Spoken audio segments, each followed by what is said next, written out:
So, should we buy or sell this technology ETF? So, first off, read this disclaimer carefully. Then do your good deed of the day by liking and subscribing. So, here are the sectors. Here are a bunch of technology ETFs. We can see that the average return is 19% from the 52-week low, but on average, they are also deep in bear market territory at minus 36%. So the technology ETF we will look at now is the XLK. That is, the classic tech ETF, heavily traded, 21% from the 52-week low, 16% away from the 52-week highs. So relatively speaking, it's one of the best performing. So here we have the chart, big picture, and we can see that, you can have bull and also bear markets for sure with this ETF. Another thing is that even during, a global bull market, this one can easily like between 2018 and yeah, and here later 2018 have like a 23% bear market. So it sort of plays to its own tune. Well, I guess dances to its own tune. So the key thing now is that we have had a pretty substantial rally here from the low, but now we got into trouble here with this green 50-week moving average, or you could, put it at the red 200-day moving average, which is a very, very important resistance level at this point. It's a moving average that is watched by a lot of people. And the bears came in here to short. So far, it's working out pretty decently as a short. You can see here that 1, 2, 3, 4 times we met resistance and then we were rejected. So there were, ample time here to put on short positions.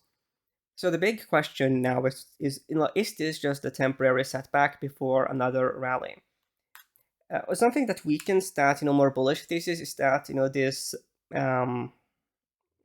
pinkish 10-day moving average here, it has been support. The problem is that on Friday you do see that we kind of, in a bit of an ugly way, broke below it. We clearly closed below that prior support level. The 10-day moving average is not like a huge deal support level, but it is unfortunate that the uptrend that started down here in July, that it kind of did end clearly. So let's look at these other indicators here, the RSI and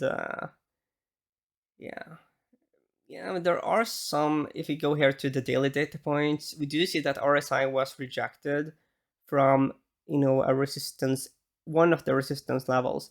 Some of the prior rallies have actually pushed RSI into 72-ish territory, or even higher. Here you got 75. But now we do get that classic, rejection here on around 70.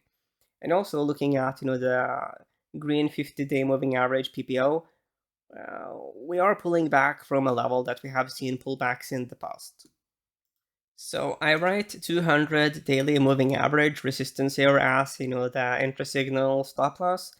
I do give the bears a -5 here on the technicals. That is, of course, contingent on the 200-day continuing to offer resistance. But as long as we are below it, and so clearly below it, the bears have a pretty good hand.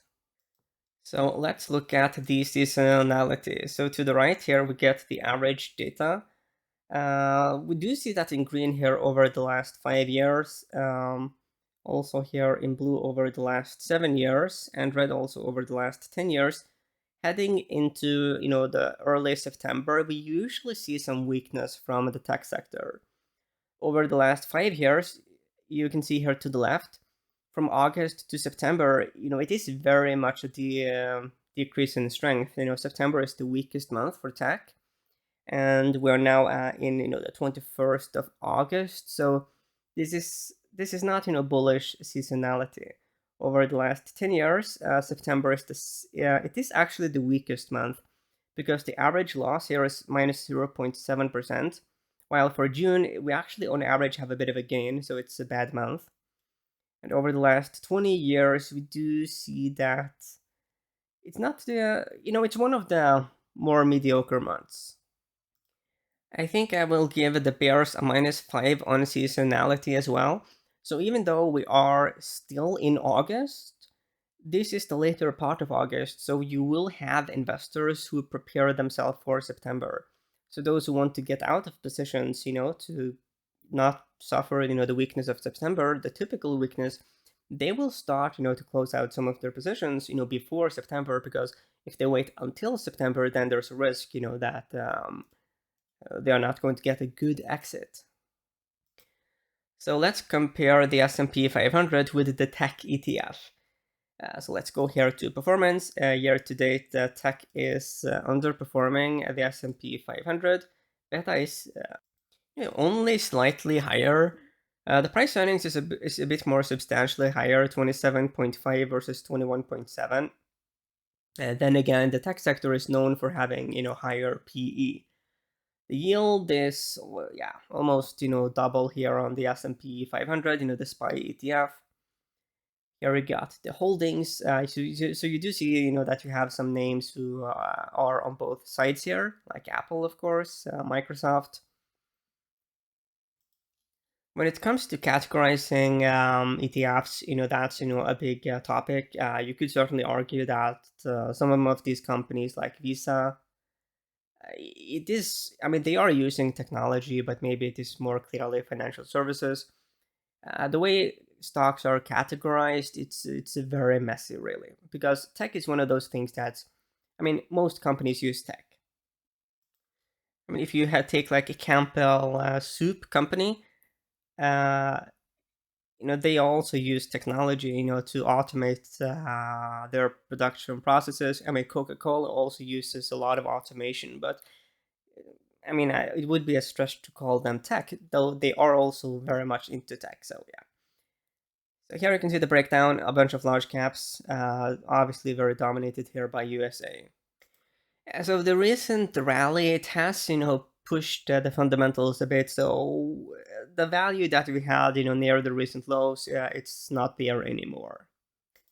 Now let's look at some correlations. So long term, you have 98% with the S&P 500, very, very, very strong. 99% with the IXN, and that is the global technology ETF. Then 31% with the 10-year yield, positive, and minus 35% with the dollar index. Short term, 98% S&P 500, almost perfect with the IXN, minus 79% with the 10-year yield, but we do see that we are on the very low end of that historical range. Same thing here with the dollar index. There currently is a very strongly negative correlation, but we can see that it has definitively fluctuated over time. So the IXN is going to have the biggest effect on the tech ETF XLK. So here is global tech. In this case, we have the blue 100-week moving average, and we do very clearly see rejection. So yeah, 2 weeks now we did meet the resistance there, and the bears are shorting. It is not like as such a disaster to get into resistance at a key level, but it does push the ball in the favor of the bears. And the ideal thing for the bulls would be to just peak a bit above it. Now it is very clear that we don't have bulls buying above that resistance level, so there's a risk that we have run out of bulls. On the daily, okay, we do have some wonky data back here for sure. Yeah, so here we have the daily data points.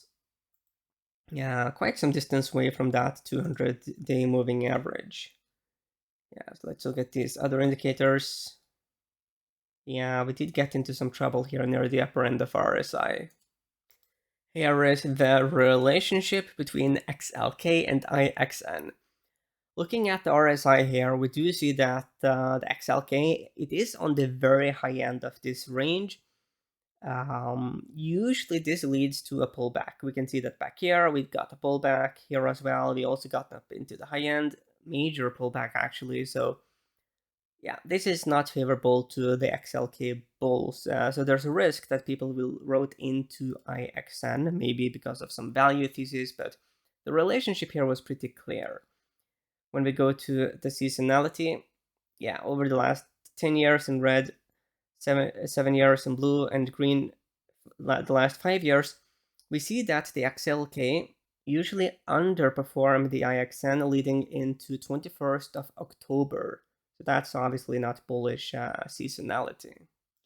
Here I am looking at the global tech against the global technology ETF, the WET. In this case, it's a bit more messy. We could have formed a head and shoulders pattern here, but the right shoulder is substantially above the hypothetical left. So let me just draw it in.